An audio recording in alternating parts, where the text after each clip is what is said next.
In this episode, I take you behind the scenes to share with you my process on how I test out the gear that you see reviewed here week in, week out. Well, YouTube family, welcome back to another episode of Gideon's Tactical Show and a Gideon's Tactical special two-part episode. So you're getting a lot of bang for buck value, I hope, for your time in this 2-for-1 video series that I'm releasing today. Just wanting to share with you in this particular video the behind the scenes of my process on how we test the gear, so you guys can kind of have an idea of what I look for, how I'm evaluating gear, the process that I go through, so that you can better understand the just behind the scenes, the inner workings, just giving you guys kind of an unscripted, hey, this is what we do, so that you can see the final content that you see week in, week out here. And that's what I want to share with you. And the second part of this video will be how I handle advert links, how we handle free stuff sent to us, how we handle whether or not, paying for, reviews and stuff. Do I receive money for reviews? Do I not? I'll answer all of that in the second video. So this is part 1. Check out part 2 if you want to hear more info on the inner workings of the other side, more of like the business side of the YouTube channel. That will be in the next video. So I can just share with you my thoughts on how I handle the channel. That's just really what I want to do in this particular show, to help you guys out better understand, because you're part of the family. You guys make the channel go. Without your viewership, without your subscriptions, without you using the links and helping support in that simple way, the channel goes away. I'm talking to a camera in my garage for no reason, and I might as well pack it in and just go on with my life and just enjoy the gear I currently have, and every once in a while upgrade a piece here and there and just go about my business. But I love the family and the community that we've created here, and so I'm hoping to just share with you some insights on how this channel occurs and how it happens, with particularly this first part of how we review the gear. So when I first started this channel almost 7 years ago, folks, the goal that I had was to give you guys content and test out gear in a simple, concise way that was consistent. So we have consistent data points. I didn't want to be trying one thing, doing it this way, and then we're testing out a different knife or a different piece of gear, a flashlight or a pack, in a completely different way. Then we don't have a pretty consistent data point. So I wanted consistency in the way that I tested the gear, the particular type of material I would be putting it up against on a regular basis, with the goal of seeing its performance, gathering data, giving you my initial input and feeling on how the gear is performing compared to other stuff that I've seen on the market, compared to cost and price and materials and shapes and sizes and all that, sharing my personal opinion and giving you initial quality. Those were the main goals that I had with this channel, because when I started the channel about 7 years ago, I'd for about a year been following several outdoor channels and gaining a ton of information, seeing them going out. I was watching Nothing Fancy, Crockett 20, Adam from Equipped to Endure, a lot of these guys that really were some of the pioneers in this arena, if you will, of outdoor, survival, tactical, EDC, whatever you want to call it, gear testing channels.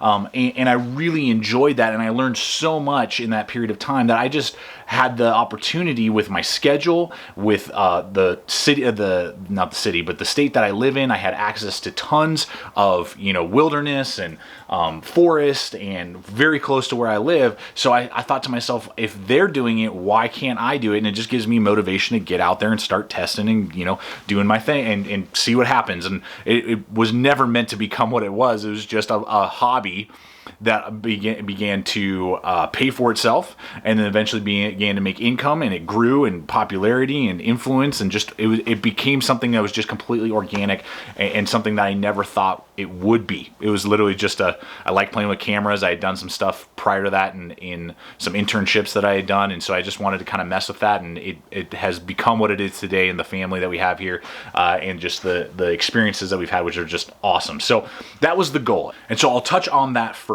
And most of you understand this. Some people still get kind of bent out of shape. They want to know how well a backpack is going to hold up after over 3 years of like 10 backpacking trips, which I totally get that. And if there was people who are willing to do that, awesome. But realistically, to test any piece of gear, you can't really give it a long term. I'm talking like years, 6 months. It's rare that any gear reviewer is going to be able to do that and consistently make content for you guys. I mean, you're going to see a video every 6 months or something at that rate. What myself, with my goal of testing and actually going out there, is to see initial quality. How are things breaking right away? Are things loosening up? Are pivots, wobbling? What is the data point? How are packs riding after a couple times out on the trail? Are the clips, snapping and breaking when I just clipped it on by mistake and snap? Oh, well, okay, obviously these clips are too brittle or not strong enough. Is the material tearing? Things like that, so that I can give you that initial, okay, this from everything I'm seeing, this is gonna hold up well to a lot of abuse. So I try to do a lot of abuse to an item in a short period of time. That's my goal. And then down the line, if something fails that, I'm like, yeah, this has been holding up well, then I take it out several months later and it fails, then obviously you guys will hear about that in Instagram posts and Facebook, and depending on what it is, I might make a video about it, and that type of thing. Or right out of the gate, I'm like, yeah, this thing is not centered properly, the, steel's not holding an edge at all, the pack tore out, the zippers are snagging, whatever it is, and as well as just the opinion. Yep, this is a cool layout, but it is super expensive. Or this is a cool material, but it's not has good quality control from the company. Whatever it is, giving you guys a lot of that information so that when you are looking at a product, you're looking at a backpack and going, okay, what is the initial feeling of this? You can go, wow, okay, I like that aspect, I don't like that aspect, and I think I'm going to go with it based off of these data points that I'm giving to you throughout the videos. So I'll jump in with packs first. Kind of how do I assess a pack with its data points and information, all that. So usually what I will do, if it's any form of a backpack that I'm taking out hiking, right? We're going to go to the Blade Boot Camp, we're doing backpacking, we're doing whatever it is. If it's a day pack, I'm going to have about 30 pounds in it. That's about how, on average, what my packs, every time you see the trail and we're doing any sort of testing, I've got camera gears, I've got a drone now, I've got, I'm maybe taking up 4 fixed blades, I'm taking up a hatchet, I've got, tripods and food for the day and water. And so when you add all that up, it's like 30 pounds. So it's rare that I can ever get out on the trail for under 30 pounds in my pack. And so I found that that's a really good, that's way overkill for most people that are just going to be day hiking and enjoying life. But that gives a really good data point for me on how a heavy load is going to ride with some of these day packs that we may be testing that you're going to see here on the trail. Regardless if it's like a KELTY Red Wing 50, it's some sort of Mountain Smith day pack, Mountain Smith Mayhem 35 or something. If it's some sort of Van Quest, their Mark 45 or one of their Ibex series, whatever it is. If you're seeing it on the trail for day hiking, that's about the load. And I'm going to usually go about 2 to 3 times trekking in. Usually I'm trying to get 10 to 15 miles on those packs so I can get an initial feel for how is this carrying these loads, how are these handling the issues and those type of things, so that I know what to expect, and I can give you that type of data point for people who are going on the trail and carrying probably lighter loads, how the packs are riding, how they're holding up. Are they carrying and distributing the load well? Is it creating hot spots? Is it tearing out? And just all of those data points. So that's what I do when it comes to day packs. Now when it comes to EDC packs, what I will usually do is I will gut my entire EDC system, and that's usually about 15 pounds on average, and that would equal all of my around town survival gear. That's a medical kit, that's flashlight, multi-tool, some snacks, a Nalgene bottle, my laptop, my computer, or my iPad, portable keyboard, power bank. All those things add up to around 15 pounds, maybe 18, depending on how much I'm carrying. And so what I'll do is I'll unload all that, put it in an EDC bag. So that could be a Van Quest Trident 20, right? That could be the 511 amp series that we just tested out recently, or the Vertex gamut, or something like that we would be testing out as an EDC everyday carry bag. I'll put those in there, and I'll put everything in there, and I'll carry it to the office for about a month. That's usually the goal that I have. Sometimes it's a lot longer, sometimes it's less. But that's kind of the average that I shoot for, is about 30 days to maybe 40 days of how does this carrying? Do I like how it sits when I'm having to walk, certain areas? I'll carry it to the office, I'll carry it around town, maybe we're walking in an outlet mall and I'll carry it on my back. So I'm getting a really good sense of, is this something that I would enjoy on me all the time around town? How's the layout? I'm in and out of it a lot. Are the zipper layout kind of annoying? Is the organization for the pens and pencils and stuff, are they falling out all the time? I do all that, and if we ever do a messenger bag, similar in that regard as well. That's how I kind of test that, so I can get those really good data points. I can see initial quality. I can see how it lays out, how it's comfortable, how everything is, so then I can give you guys that feedback of, hey, if you're carrying this, I've been carrying it for a month, walking around, I'll do a walk, walk the dog with it on, and stuff. So I'm getting that, and I'm not going to go 20 miles, 30 miles with it, because it's not really designed for that. It's designed more for just getting you from A to B. You're hopping on the public transportation and you're carrying all your stuff to the office for the day. How does it handle those scenarios? So that's the bag testing portion, and that's just kind of how I do it. And I'm not religious on any of these things. Sometimes I go way over, and it's like, yeah, dude, I spent 3 months with that bag. Sometimes it's like, yep, I know in 2 weeks that this thing is not fun to carry, and let's just call it, because it ain't working, or whatever it is. Same with the backpacks, for the trail. Sometimes it's like, what did we do? Is the 511 igniter pack. I did that one time and I was like, no way, this is not a fun pack. I don't need to carry this 2 more times. This is not riding well. It's hurting my back. It's not comfortable. It's not balanced well. It's not ergonomic, and it just did not work for me. And so I don't need to do 2 more treks out there and get 10, 15 more miles on the pack. I know first time out, this ain't working. So it just depends on the situation, but that's kind of overall, particularly if I'm liking it and initially I'm like, yeah, this is working for me. I want to make sure long term, I don't want to just go out one time and say like, good to go, kind of thing. I want to be able to get a really good feel for it in a short period of time with heavy loads to be able to give you guys that data point, because I always, with all this stuff, guys, want you to be happy. I want to give you all the data that I can so that you can have the best expectation possible, so that when you lay down your hard-earned money, you're not going like, what the... Aaron said this was like the best pack ever and it's causing hot spots and the layout sucks and the zippers fell apart. I would never want to point you guys in the direction that you would be frustrated with your purchase, but you would have as much info as possible and go, okay, I know that he likes this aspect, he doesn't like that aspect, I kind of like that as well, or if he doesn't care about this, so it's not a big deal to him, but it is a big deal to me, so I'm not buying that bag even though he kind of likes it. Those type of things, so you can get that information and know as best as possible what to expect when you are laying down your money for any of the gear that we're talking about today, in this case, backpacks. And we'll talk about this in the part 2 video, but how it works and why I do what I do in this way. But I just want to remind you guys about all of our affiliate links below: Amazon, Blade HQ, as well as Backcountry and Knock Around Sunglass Company. All of those, depending on what you're looking for.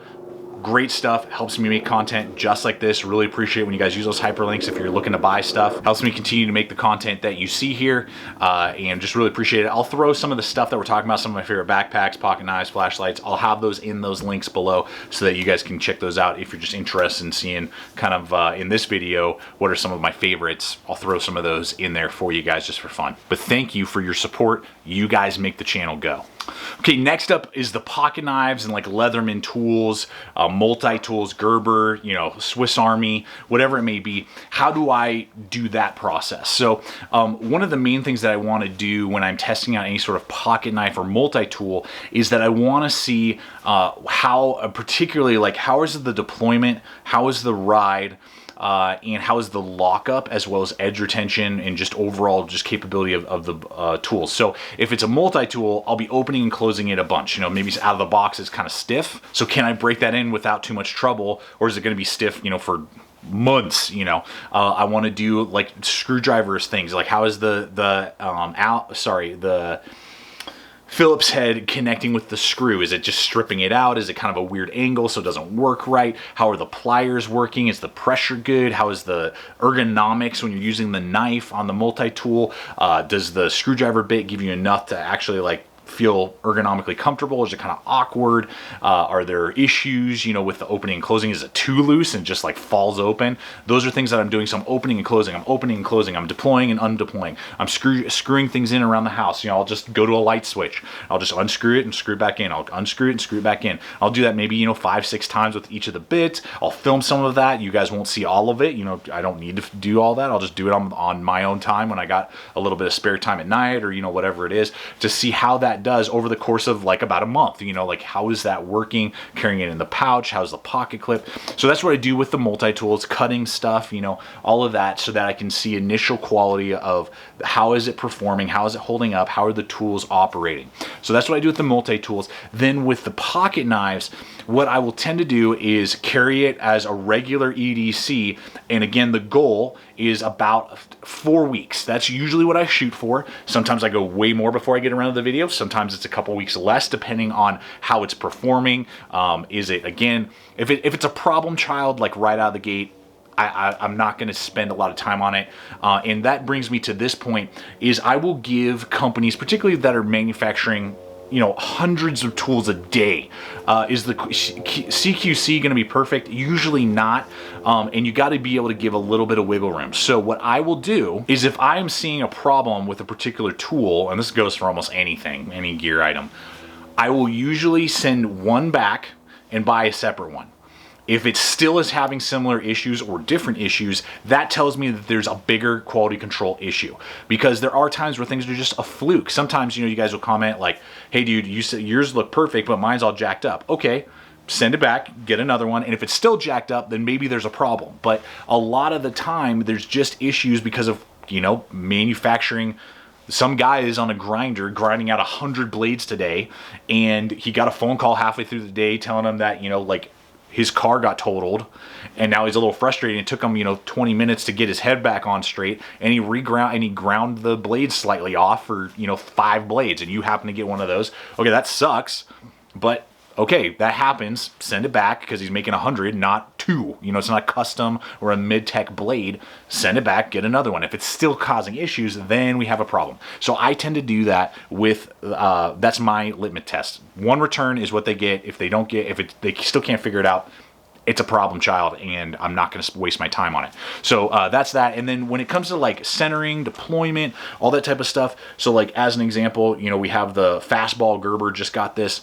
I'm sitting there and I'm just opening and closing this thing, watching TV, hanging out, talking to friends, chilling, you know, whatever it is. I'm just opening and closing. Going to get probably 500 open and closes easily before I do the video on this, over the course of a few weeks of me just doing this over and over and over again, working out that finger, owie, to see, does the flipper, is it sharp? You know, and like kind of uncomfortable? Is the detent too strong? Is the detent too weak? Does the blade start floating side to side? And can I tighten it up and like it fixes it? Is it not? You know, those type of things. Is the mechanism, if it's a spring, does it's like super snappy, but within a week or two it's really weak and starting to go, you know, like how I'm doing that in the testing process, and not, I don't feel comfortable reviewing an item and like in the course of 3 days cranking out a video. Some people do that, great, that's fine, that's how they run their stuff, awesome. I want to put some time behind it and effort behind it to see over time, initially, how is the quality, how is the centering, how is the deployment. You know, I'm sitting there, what do I got here? I got the, what is it, this is a Gerber, was this the Propel? No. The Gerber Empower. I'm sitting there to see, how does the locking mechanism, how does the spring open and close? Is that getting annoying? Does it loosen up over time, or is the lockup as solid as the day I got it? This is another example here. I'm rocking an Emerson right here. I can't remember off the top of my head the name of this. You guys will probably know it. I just got it. So it's like the CQC 7W, I think. Probably the most EDC friendly of Emerson's entire line. When I opened this out of the box, I mean, there was like burrs on the liner lock, so it was like really sticky. And the open and close was like, I mean, I was like, ugh, to try and open it. But it's been like 3 or 4 days, and I've just been sitting here. And I've been told that you have to break in an Emerson, and that's what I've been doing. So I can give you guys a feel like, does this ever loosen up, or is it always going to be sticky? We'll find out. I've got several more weeks at least to go before I'm going to do the video on this. Does the lockup start to feel a little smoother? It does. I've worn off a few of the burrs so it doesn't stick as bad when I need to disengage it. You know, does the lock start to move too far to the right or to the left, the centering, all that. So guys, that's the process. And then, you know, I take it out several times. I cut it with cardboard and rubber and all the testing that you see before I'll give you the review, so I can get as much information and data as I can to share back with you, so you have a good expectation of how the pocket knife or multi-tool is going to stand up to your testing, to your use for maybe years. So next up, I just want to touch with you on flashlights, headlamps, lanterns, those type of things, any battery powered thing. What I will usually do is, again, and my time frame is usually about a month. You know, again, fluctuates, maybe more, maybe less, but that's kind of my goal. And if I can knock out testing faster in what I'm about to share with you, then great, I can crank it out a little bit faster. If it takes me a while, it might take me 2 months before I get around to it. But my initial testing with any type of and my thorough, what I feel is in a practical time frame, trying to be as thorough as possible for you guys, is what I will do is right out of the gate, I'll throw the batteries that, you know, it requires in there. If it's got a, you know, recharging port, whatever, I'll charge it up, and then I will burn it out about 3 times. That's my goal, is I'm going to burn the batteries to dead, reload, burn them to dead, reload, burn them to dead, so that I can get and I'll time it while I do that. Like, how did that hold up? Did it like burn out? It's on the back it says 2 hours and it burned out in 1 hour and 10 minutes. You know, like that's what I'm doing with that. Is there any sort of like connection issue?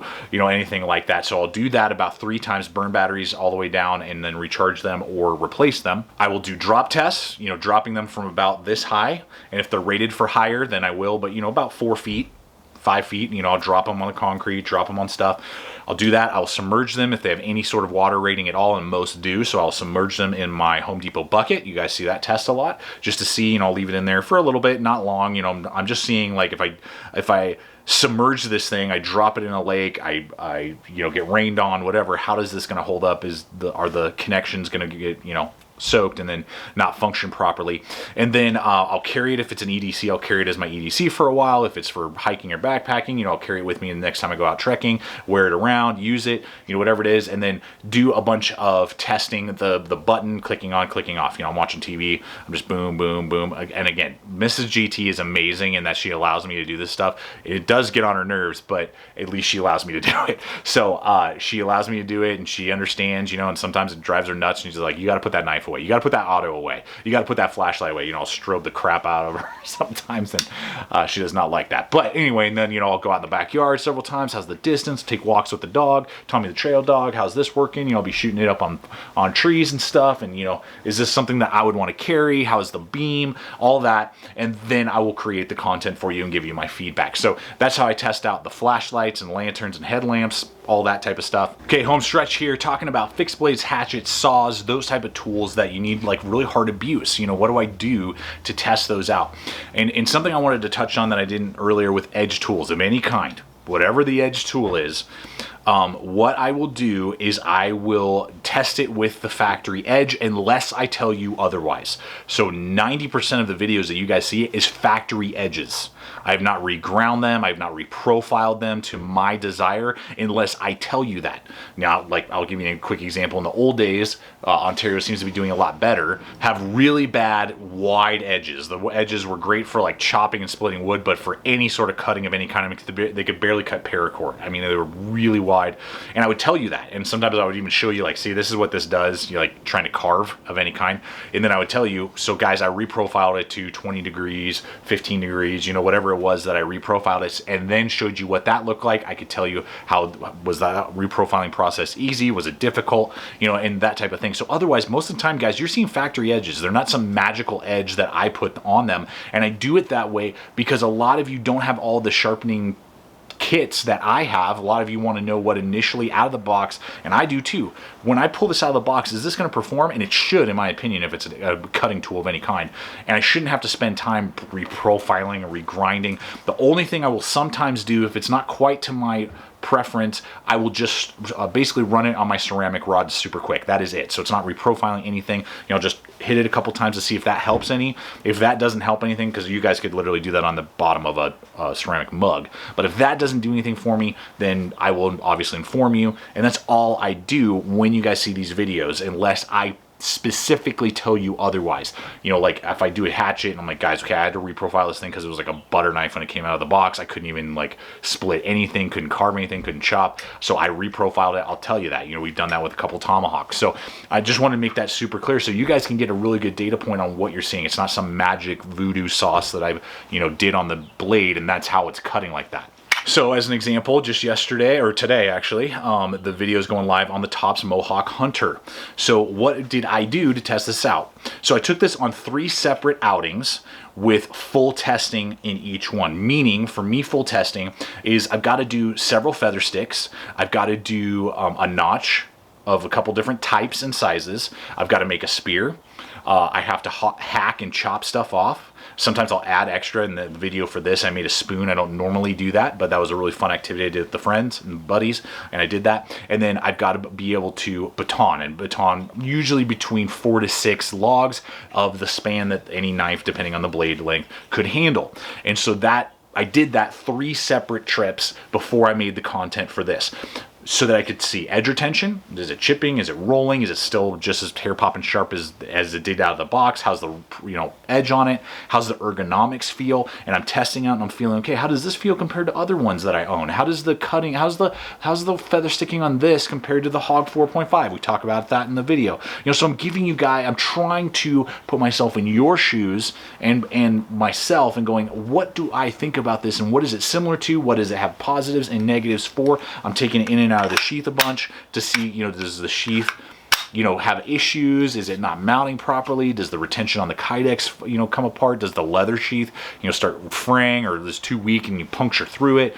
Doing all that type of stuff with those fixed blades in particular, and then if it's like a larger machete, I'm chopping through usually about 4 to 6 logs that are the size that I'm going to baton to see equal dimensions, basically, because like this guy could go through something that's about 2 inches if I needed to. So that's versus like a, say, a BK9 could handle something that's like 3 to 4, so I'm gonna chop through 3 to 4. So I'm getting ergonomic feel for that. Is it wanting to fly out of my hand, all that. So that's the process on how I do that as well. Sometimes I can knock those out in like a month and a half. Sometimes it can take me up to 3 months to do a fixed blade. I do the same thing with the hatchets. I do the same thing with the saws. About 3 times out is the goal, to see how they perform. Are they holding up? Is the edge retention good? How are they splitting? How are they chopping, how they sawing, so I can give you those data points so that you know what to expect in its capabilities. Are the handles on the Tomahawk starting to rattle around? Did the head just totally crank sideways? Is the wood split on a wood Tomahawk handle, like, is it cracking? Is the leather separating on the S-wing? Those type of things. Is the handle loosening up on this and I can't seem to tighten it down because there's no Loctite in it? I'm doing all of those things to see how these hold up. Are they breaking? Are they binding up in the wood? And then I need to communicate that because the grind angles are bad, whatever it may be. So guys, that's how I do it. I mean, that's what we test here. And there are other little things here and there, and sometimes I'll come back to it. Sometimes I'll have things for a long period of time. Clothing, shoes, same kind of thing. I'm trying to get as many miles as I can on it, wearing it in as many conditions as I can to give you guys those data points, so that, again, with the main goal of seeing what it can do, how it performs, to be simple, concise, and consistent in the testing, to give you guys as much data, as much info as possible, share my thoughts and my comparison to other things I've tested, my likability and enjoyment out of the tool or item, so that you guys can have a plumb line to say, I think there's a high probability because Aaron likes it, I'm gonna like it. Or there's a high probability that because he doesn't, I probably won't either, and I'm gonna pass. That's what I'm always shooting for. That's what I base everything on this channel, to help you stay equipped and stay prepared for everything that you're doing in life. So love you guys. Thank you so much for your support. Thank you so much for your subscribing. Make sure to hit that bell icon. If you are not a current subscriber, hit the subscription button. We invite you to become part of the GT family. It's just a blast, and I love you guys, and just wanted to share the kind of behind the scenes so you can have a better understanding of how I test out stuff and give you my process, if you will, and to give you a better understanding of what we go through and what you can see. And if there's anything that you guys think that you would like me to add to some of the testing, please let me know. And if I can, I'll try and include it in the testing that we do, so that you guys can get a better feel for the tool, for the item that we are testing out here on a regular basis. So appreciate it, guys. And I think that's it. Check out the part 2 that we talk about ads and all that, and links and how all that works, and why I go that direction versus others, and talking just about the behind the scenes on that level, sharing you about how like the family has grown and what that has to play into how we create content and all that. That's all in part 2. That's also live today. I'll try and include it in the link below as well. So you guys are awesome. Stay equipped, stay prepared. See you out there.